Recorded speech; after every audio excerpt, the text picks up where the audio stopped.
तो हेलो दोस्तों, आज मैं फिर से आ चुका हूँ अपनी एक नई वीडियो लेकर। और मेरे आज की वीडियो में मैं आज बात करने वाला हूँ उन पहाड़ियों के बारे में जो यहाँ पर हमारे भारत में 570 मिलियन साल पुरानी हैं। मैंने ये सब पढ़ाई करने के बाद ही आपको बता रहा हूँ। आज अरावली रेंजेस बहुत ख़तरे में आ चुकी है और अगर हमने कुछ नहीं किया तो बहुत बड़ा नुकसान हो जाएगा।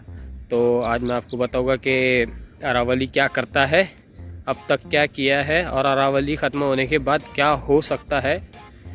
तो चलिए मैं वीडियो शुरू करता हूँ और मेरे चैनल को लाइक और सब्सक्राइब ज़रूर कर दीजिए। मेरा नाम है जाहिद खान। तो चलिए शुरू करते हैं।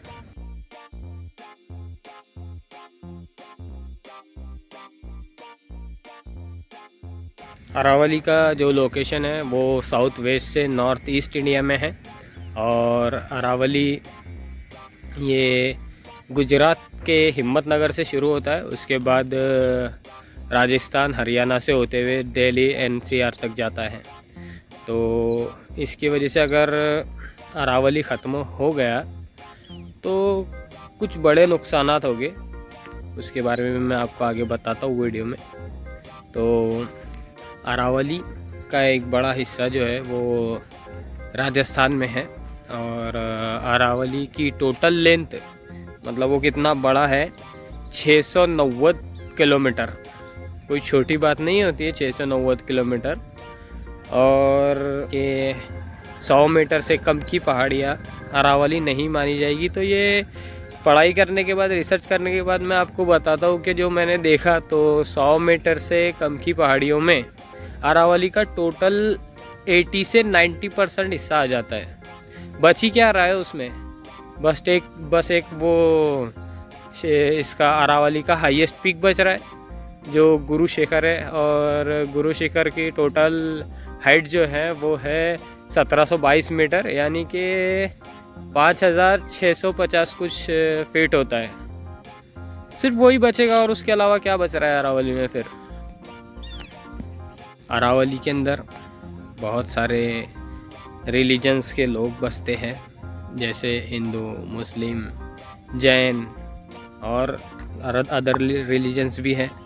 और अरावली में अरावली में जो ट्राइब्स पाए जाते हैं, ट्राइबल्स मतलब जिन्हें हम आदिवासी पावरे वगैरह कहेंगे, तो उनके अंदर भील, मेड़ा और ग्रासिया ऐसे कुछ ट्राइब्स भी रहते हैं जिनका सब कुछ जो है वो अरावली से ही होता है। मतलब उनका खाना पीना वगैरह और जो कुछ भी है वो सब अरावली की वजह से ही होता है।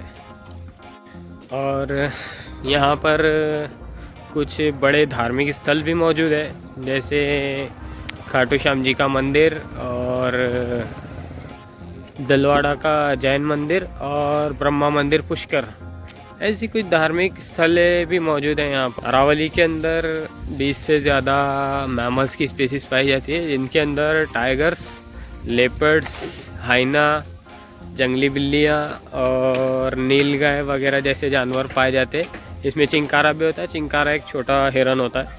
इस तरीके की यहाँ पर 20 से ज़्यादा ये प्रजातियाँ मैमल्स की पाई जाती है। 120 से ज़्यादा बर्ड्स की कुछ तो प्रजातियाँ हैं और 24 के करीब रेप्टाइल्स यानी कि सांप, बिच्छू, रेंगने वाले जानवर जो भी होते हैं वो सब पाए जाते हैं। अरावली ख़त्म होने के बाद वहाँ की जो वाइल्ड लाइफ है, वो जानवर वगैरह कहाँ जाएंगे, तो ये हमारे इलाके में आएंगे। हो सकता है कुछ प्रजातियाँ विलुप्त हो जाए उसमें से, और जो प्रजातियाँ यहाँ पर आएगी हमारे इलाके में तो फिर हम उन्हें ब्लेम करने लगेंगे कि ये जानवर तो आदमखोर हो गए हैं, इनको मार देना चाहिए वगैरह वगैरह वगैरह। जैसा कि पिछली बार लोगों ने किया है लेपर्ड के केसेस में। ये नहीं देखा कि हमने क्या क्या ख़त्म कर दिया है, और जानवरों के जो घर थे हमने वो ख़त्म कर दिया है। और सिर्फ किस लिए हम कर रहे हैं, हमारा बिजनेस बढ़ाने के लिए। जो लोग पहले से अमीर है वो लोग और अमीर बन रहे हैं और हमारा नुकसान कर रहे हैं, लेकिन हम इस बात पर ध्यान नहीं दे रहे। हमारा जो ध्यान है वो किसी और ही मुद्दों पर चल रहा है। तो ज़रा होश में आइए। मैं भारत की जनता से ये कहूँगा कि होश में आइए और समझदारी से काम लीजिए। थोड़ा सोचिए, पढ़िए। बिना पढ़े और बिना सोचे के कोई भी इंटरव्यू में कुछ भी मत सोशल मीडिया पर बड़बड़ कीजिए, बस जिन मुद्दों पर ध्यान देने की ज़रूरत है उन पर ध्यान दीजिए। और सबसे मेन बात ये है कि अरावली करता क्या है। तो अरावली एक नेचुरल वॉल है अगेंस्ट किसके, थार रेगिस्तान के। तो ये जो थार रेगिस्तान है ये टोटल 2 लाख वर्ग किलोमीटर में फैला हुआ है, यानी square kilometre. 2 lakh square kilometre कोई छोटा मोटा एरिया नहीं होता है, ये इतना बड़ा फैला हुआ है। और इसको रोकता है सिर्फ और सिर्फ अकेला अरावली। और उसके बाद में जो मानसून के बादल होते हैं इन्हें भी अरावली रोकता है, जिसकी वजह से वहाँ पर बारिश होती है। बारिश होने की वजह से अरावली की में जो पेड़ है, जो भी वहाँ पर ग्रीनरी है, वो सब भी पानी को रोकने का काम करती है। और इसी की वजह से वहाँ से 4 बड़ी नदियाँ निकलती है, जिनमें बानस, लूनी, सखी और साबरमती। ऐसी ये 4 बड़ी नदियाँ वहाँ से निकलती है, जो यहाँ की जनजातियों को रहने सहने में मदद करती है। तो अभी मैं बात कर लेता हूँ कि अगर अरावली ख़त्म हो गया तो उससे क्या होगा। तो सबसे पहली बात तो अरावली ख़त्म होने के बाद में बायोडाइवर्सिटी हो जाएगी।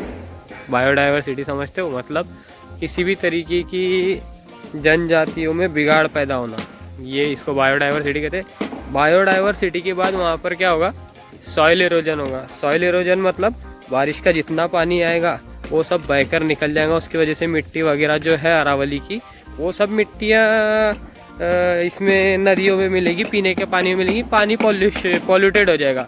और इंडस्ट्री आने के बाद तो वहाँ का मतलब सब कुछ पॉल्यूटेड होना, तो वो तो होना ही है।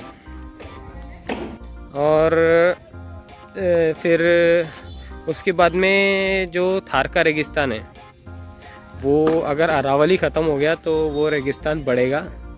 और बढ़ने के बाद ये दिल्ली, NCR, हरियाणा, उत्तर प्रदेश, इन सबको अपनी जपेट में ले लेगा। और उसके बाद जो आपकी ब्लड लाइन्स है उनका भी नुकसान होगा। तो इस बात का ख्याल रखिए, हम नेचर को बचा नहीं रहे हैं और हम इसके ख़िलाफ़ कोई प्रोटेस्ट करते नहीं हैं। हमें करना चाहिए, बड़े लेवल पर करना चाहिए, ताकि अरावली को बचा सके। और अगर अरावली बचेगी तो बायोडाइवर्सिटी, सॉइल इरोजन वगैरह ये सब डिज़ास्टर से हम बच जाएगी। तो इसकी बड़ी कोशिश कीजिए कि हम नेचर के लिए, हमारे भारत के लिए कुछ तो कर सके। जो हम यहाँ की जनता है भारत की, तो ये दूसरे मुद्दों से हटकर पहले इस चीज़ पर ध्यान दीजिए कि हमें भारत को बचाना है एक बड़े डिज़ास्टर से, जो अरावली ख़त्म होने के बाद शुरू होगा। और अगर हम ऐसा नहीं कर पाए तो फिर हमारा भारतीय नागरिक होकर कोई फ़ायदा नहीं है।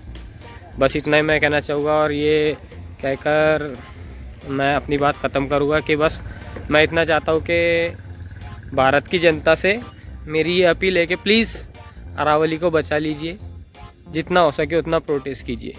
तो चलिए अभी मैं इसको ख़त्म करता हूँ। शुक्रिया, थैंक यू और धन्यवाद।